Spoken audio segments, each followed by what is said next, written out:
going to talk about that here in a second. Okay, so here's a tweet, right, that Chase did, right? And he said what the red pill gets right, what the red pill gets wrong.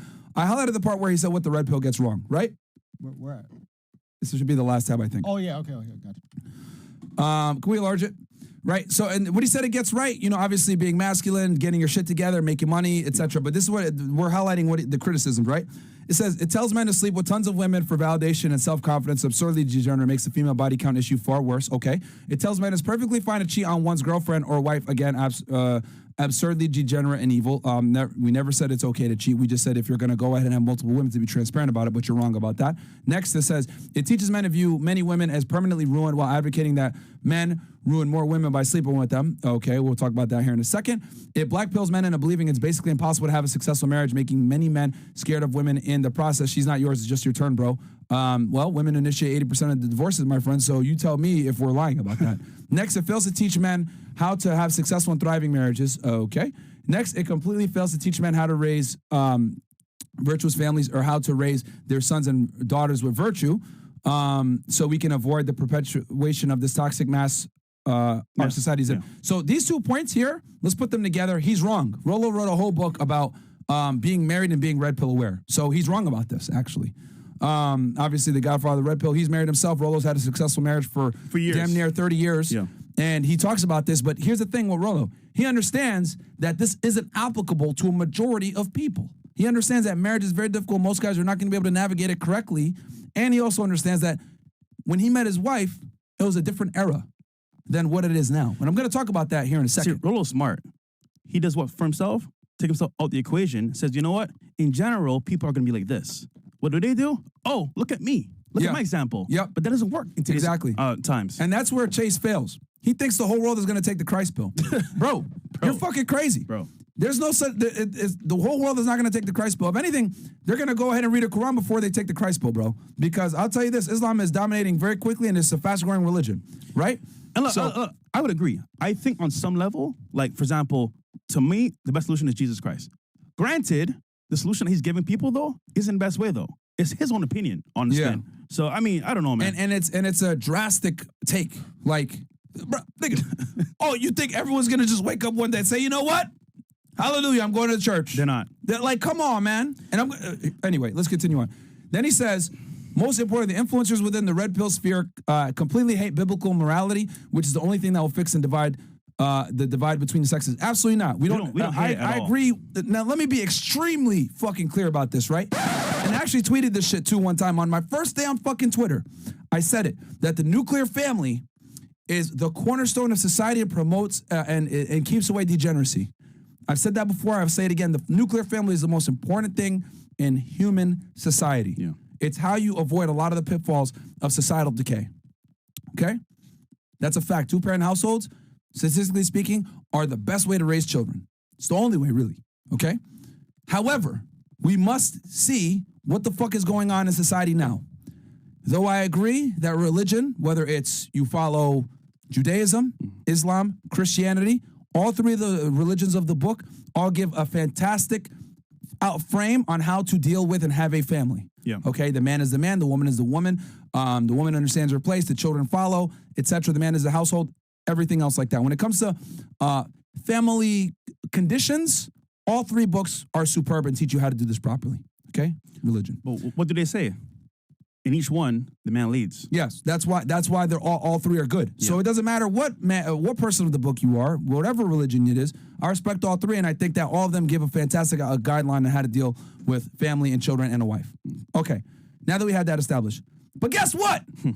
Society, if you live in a Western first world country, has changed significantly. And let's go through some of the things, okay?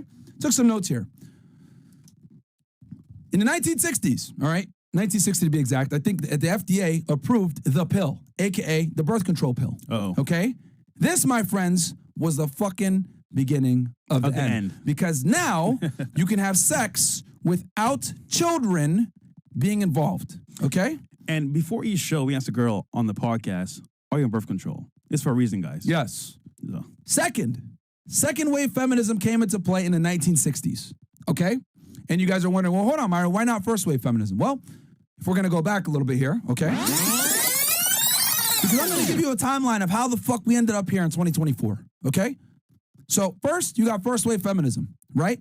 First wave feminism fought more for women's suffrage, women's ability to vote, women equality, handling legal obstacles, that type of shit, like more civil rights situations. Civil rights, yeah. Right?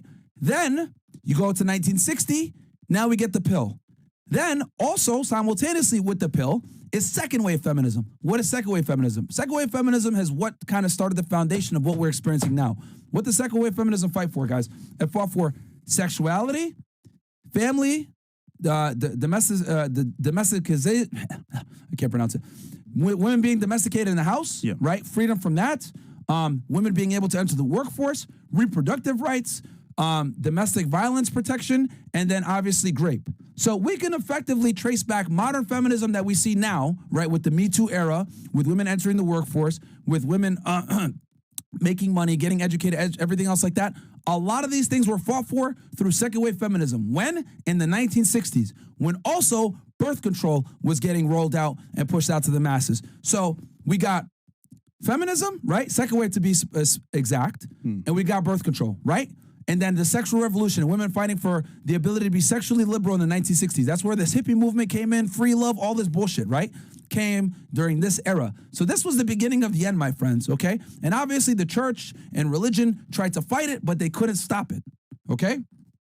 Then we have women entering college and entering the workforce. Let's fast forward real quick and see where we are now. Pull up that thing real fast. That link that we had with women, the Pew Research.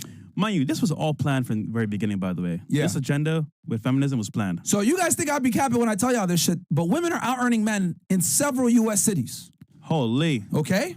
Ambition? Out the window. So women are out-earning men in a lot of cities. Well, I mean, this was kind of foreshadowed. If women go to college at a higher rate than men, and women are damn near almost 3/4 of college attendees, well, college is one of the biggest predictors on increased income over a lifetime. So at least at an initial level, at the 22, 23, 24-year-old age range, where people are coming out of college, women are out-earning men. There was another study done by Cornell where a majority of women found men as, what's the term here? As unattractive, as economically unattractive, because a lot of the men don't make as much as a lot of the women, right? Well, we can say safely here, though, this is also on men not being men themselves, taking lead and taking charge. And as a result, women are standing up for it, saying, you know what, okay, if you're not making the money, I'll make the money. Yeah. So guys, we got to do better, man. So we got to. So yeah, so the women are earning the men, right? So again, I'm painting this fucking timeline for you guys. Let's go back real fast. Because I'm gonna bring this all back full circle for you guys so you can really understand how the fuck we ended up here. Okay?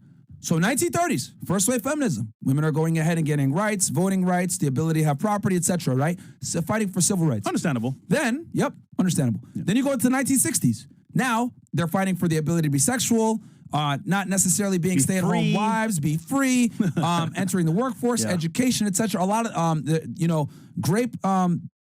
grape awareness, domestic violence, all this stuff, right? So the Me Too era, it's like Me Too in general, the roots, the seed was planted in the 1960s. Women entering the workforce, the seed was planted in the 1960s. Women being able to be sexually free and promiscuous as much as they want, and free love and all this other shit, it was planted in the 1960s. Then you compound that alongside the birth control pill getting passed by the FDA at the same time in the 1960s, okay? This is all very important. Then you fast forward. What is the byproduct of women going to school and being educated? Now they're out-earning men in a lot of major cities.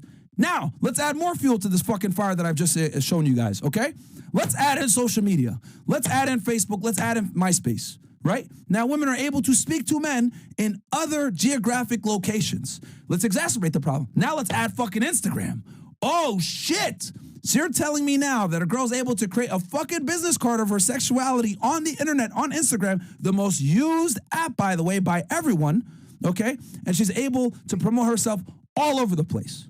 Right? So you have educated women that are making more money than men, that have more sexual resources and availability and outlook to men all over the fucking world, right? Then you also have open sexuality. You have hip hop, the hip hop scene promoting this shit, right? And hip hop is one of the most popular genres of music where girls are telling each other, "Hey, be whores," Sexy Red, City Sexy Girls, Red, all this Megan shit, Stallion. right? Even white girls, because some of you guys might say, "Oh, well, I don't listen to that music, bro." There's fucking white girls. I remember there was a clip that came out on this shit on TikTok that went fucking viral. A bunch of white girls singing that Cardi B song, "WAP," right?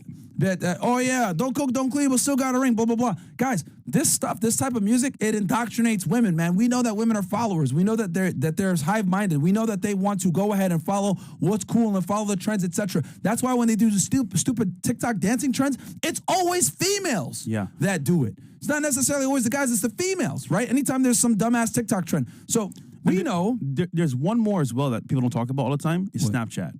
They're able to exhibit and display their sexuality behind closed doors to privately, with guys.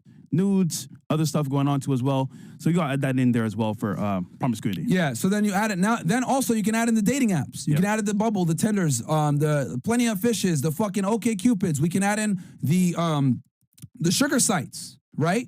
Where women are able to go ahead and meet men that have a lot of money and status and be able to go ahead and acquire resources from these men for sexual favors. We go finesse it though. Right? which is what, right? We teach you guys how to adapt and deal with that shit. So why do I say all that, right? I'm going from 1930 all the way to fucking 2024, right? With all the shit that's happened. I'm saying all this to let the tradcons know that the world has changed. Oof. And that's what they don't fucking get, okay? Your grandma? Your great-grandma. She ain't the same. They don't know. It's fucking Beth today, motherfucker. Okay? and now, right, I've talked about all these things, birth control, first wave, second wave feminism, women entering the workforce, women making more money, social media, the explosion of dating apps, the explosion of sugar dating, all this shit. That's one part of it, right? Now, let's talk about the family courts. Now that we talked about the societal decay, let's talk now about the legal side. You got the family courts where women are initiating 80% of the divorces, 90% of alimony is paid from men to women. Women win almost all the child custody battles, okay? And people might sit there, well, Myron, the men don't fight for the kids. The reason why they don't fight for the fucking kids is because their lawyers tell them not to waste their fucking money and time because they're going to lose, okay? Because a lot of people say, oh, well, Myron, the men don't even fight for the kids. That's why the women get the kids automatically. No, a lot of the times when guys retain counsel, the counsel tells them straight up, bro, you're not going to get them. You're not going to fucking get them. The only way that you're going to get custody of your kids in today's day and age is the woman got to be damn near a fucking drug addict and homeless. Krishan Rock. Yeah. Level type stuff. And she still got the kid. Yeah.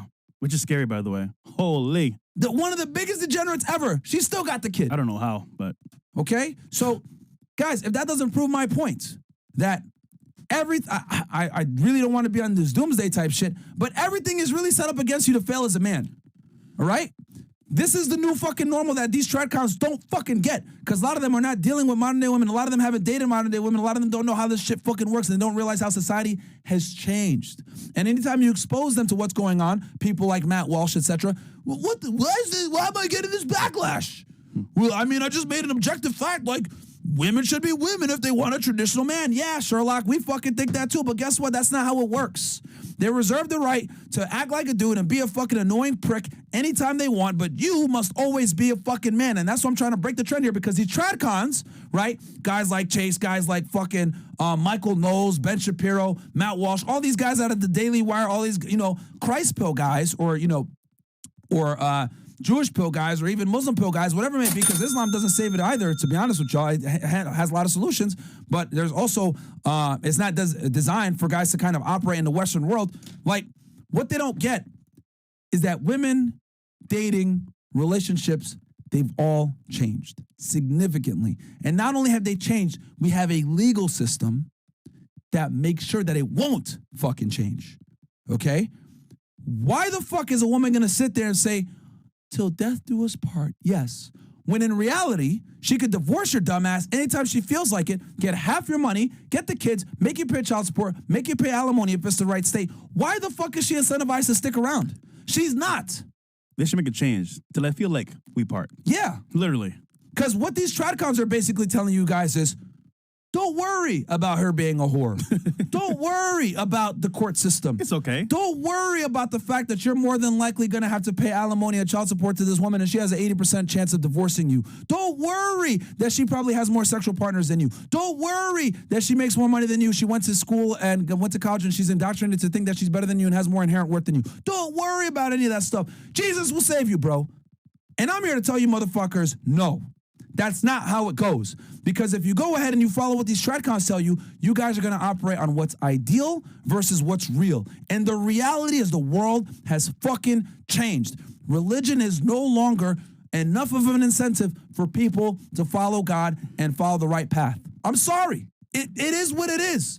most young people do not identify as religious. They just don't. So since most young people don't identify as religious, why the fuck do you think they're going to sit there, okay, and follow the word of God when the word of Cardi B is way more fun?